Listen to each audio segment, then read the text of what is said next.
धारा में क्यों नहीं आ पा रहा, आखिर क्या वजह है? देखिए, कई वजह हैं जिसकी वजह से हम लोग देख सकते हैं मुख्यधारा में नहीं। पहली वजह तो ये है कि जिन इलाकों में ये आंदोलन चल रहा है, आदिवासी इलाकों में, ये वो इलाके हैं जहाँ पर कि मेनली रिसोर्सेज हैं, मिनरल्स हैं। जितना भी नेचुरल रिसोर्सेज इस देश का है उसका अधिकांश हिस्सा सेंट्रल इंडिया में जहाँ पर कि आदिवासी रह रहे हैं।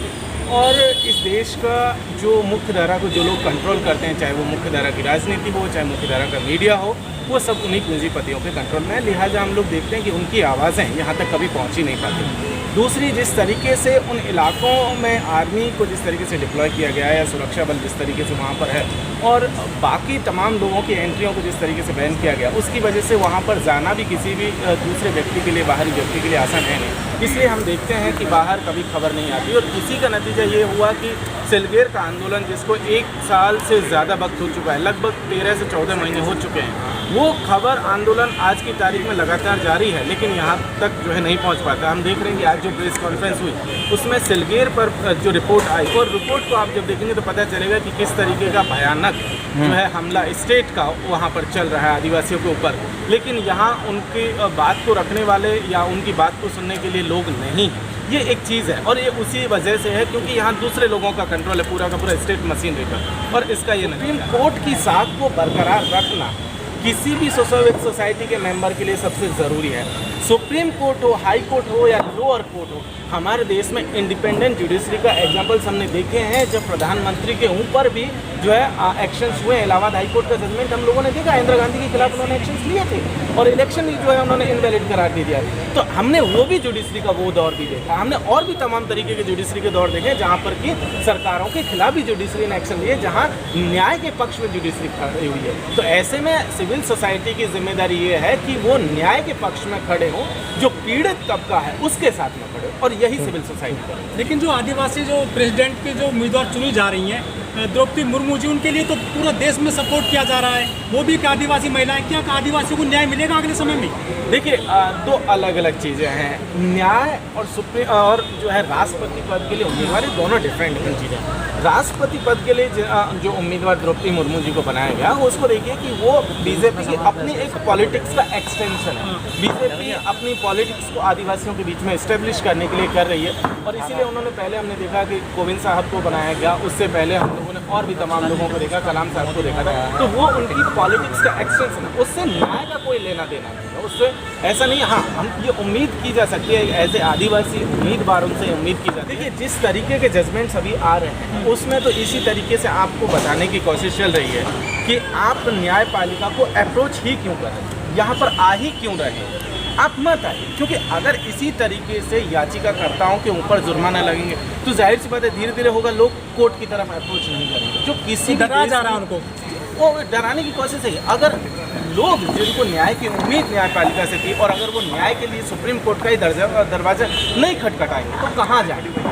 और ऐसे में ये किसी भी देश की हेल्दी डेमोक्रेसी के लिए अच्छा नहीं है। लेकिन जो आदिवासी जो MP MLA हैं, जहाँ वो चुन करके आते हैं, उनके पास जा सकते हैं वो। देखिए, MP हो या MLA हो या कोई भी इलेक्टेड रिप्रेजेंटेटिव हो या कोई और भी व्यक्ति हो, वो भी यही कहेगा कि भाई आप, हमारे देश में एक व्यवस्था है, लोकतंत्र, किसी भी देश के लोकतंत्र में व्यवस्था दी गई है कि अगर आपके साथ इनजस्टिस हुआ है, न्यायपालिका उसी के लिए बनाई गई है, तो वो भी यही अप्रोच करेंगे भाई आप न्याय का दरवाज़ा खटखटाइए, न्यायपालिका की तरफ जाइए। और न्यायपालिका से अगर इस तरीके के रिस्पॉन्स आएंगे, न्यायपालिका अगर याचिकाकर्ताओं को या जिन लोगों के साथ इनजस्टिस हुआ है, जिनके ऊपर जिनके साथ अपराध हुआ है, अगर उन्हीं को आप दोषी ठहरा देंगे तो जाहिर सी बात है कि लोग नहीं जाएंगे। सिविल सोसाइटी आगे क्या सोच रही है, किस तरह की इसको लेकर के आप लोग आगे? सिविल सोसाइटी जो सोच रही है, सिविल सोसाइटी का यही है कि भाई इस तरीके से अगर सुप्रीम कोर्ट की साख पर बट्टा लगे तो एक मध्य प्रदेश हाई कोर्ट के एक रिटायर्ड जज की अध्यक्षता में जो है एक समिति बनी, पूर्व जस्टिस थे उनकी, और उन्होंने कहा था, उसमें भी इसी तरीके के आरोप लगे थे और उसमें वो आरोप सही पाए गए। तो उसमें कहा था कि ये जो नरसंहार हुए इसमें जो सुरक्षा बल है उनकी इन्वॉल्वमेंट है। तो ऐसे में अगर इस तरीके से लगातार जो आरोप लग रहे हैं सुरक्षा बलों, ये देखिए किसी भी देश के लिए अच्छी बात नहीं कि आपके सुरक्षा बलों के ऊपर आरोप लगे और आरोप में कई जगह आरोप सही भी साबित पाए गए, और कई जगह आप ये पता भी ना लगा पाए कि किसने ये हत्याकांड को अंजाम दिया है। उसके बावजूद भी अगर आदिवासियों को न्याय नहीं मिलता तो ये सोचिए, अगर सुप्रीम कोर्ट में पहुंचने के बाद भी अगर आदिवासियों को न्याय नहीं मिल रहा है तो इससे ज़्यादा दुर्भाग्यपूर्ण क्या हो सकता है। इस देश में जो सुप्रीम कोर्ट और तमाम तरीके की जुडिशरी की व्यवस्था की गई थी तो ये उम्मीद थी कि इस देश के जो लोग हैं उनको जब कभी भी न्याय की ज़रूरत होगी तो हमारी न्यायपालिका उनको न्याय प्रोवाइड करेगी, और वो न्याय ऐसा होगा जो लोगों को लगे कि हाँ उनके साथ न्याय हुआ है। लेकिन जिस तरीके का जजमेंट हिमांशु जी के खिलाफ आया उसमें ये लग रहा है कि हिमांशु जी जैसा कह रहे हैं कि भाई उन्हीं को जो है उनके ऊपर जो है ये कि आप याचिका लेकर के यहाँ क्यों, आपने केस क्यों फाइल किया और इसलिए जुर्माना लगा दिया। तो ऐसे में ये किसी भी तरीके से सुप्रीम कोर्ट की साख के लिए जो है अच्छा नहीं। जी, तो क्या जो आदिवासी सुप्रीम कोर्ट जाएगा वो जुर्माना लगाने से क्या मतलब वो उनको न्याय नहीं मिलेगा वहाँ? आप देखिए कि सिलगीर ही नहीं, आप हसदेव की एग्जांपल लीजिए। हसदेव में भी लगातार आंदोलन चल रहा है और हसदेव के भी आदिवासी जो है लड़ाई लड़ रहे हैं अपनी जल जंगल और ज़मीन को बचाने के लिए। लेकिन दूसरी तरफ हसदेव का जो जंगल है उसको अडानी लेने के लिए तुला हुआ है। सरकारें दोनों ही लिप्त है, वहाँ जो है राज्य सरकार है वो भी लिप्त है, यहाँ केंद्र की जो सरकार है वो भी लिप्त है।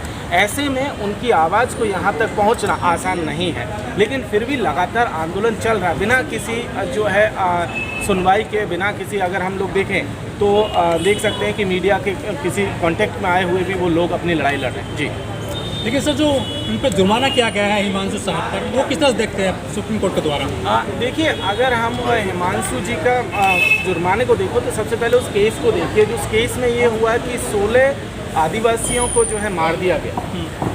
सवाल ये है, उस पूरे के पूरे केस में होना ये चाहिए था कि इस बात का पता लगाया जाना चाहिए कौन लोग थे जिन्होंने उसमें मारा। हिमांशु जी और उनके बाकी के याचिकाकर्ताओं का आरोप था कि सुरक्षा बलों ने उनको मारा है। तो ऐसे में अगर सुप्रीम कोर्ट ये मान के चलता है कि सुरक्षा बलों ने ये कार्रवाई नहीं की है तो सुप्रीम कोर्ट को ये भी जांच का आदेश देना चाहिए था कि आखिर कौन लोग थे जो इस देश में आते हैं और 16 आदिवासियों की हत्या करके चले जाते हैं और उनका पता नहीं चलता। आप देखिए, इससे पहले एडस मेहता का हुआ था, एक जनसंघर्ष था, उसके साथ सारकेगुड़ा का मसला है। उन दोनों हक और हुकूक के लिए बात करें, उनके पक्ष में खड़े हों, चाहे वो आपका सिलगीर का आंदोलन हो, चाहे हसदेव का मसला हो, चाहे उसके साथ साथ देश भर में अगर हम लोग देखेंगे तो लगभग 700 से 800 जगह ऐसी है जहां पर कि लगातार आदिवासियों के आंदोलन चल रहे हैं। और हम यही उम्मीद करते हैं कि द्रौपदी मुर्मू जी के राष्ट्रपति बनने के बाद वो आदिवासियों के हक में जो फैसले देंगे। और क्योंकि इन इलाकों में अनुसूची 5 लागू होती है संविधान की, तो ऐसे में वो उनके साथ में खड़ी होकर के अनुसूची 5 की रक्षा करेंगी, पेशा कानून की रक्षा। चलिए, बहुत बहुत शुक्रिया। Press the bell icon on the YouTube app and never miss another update.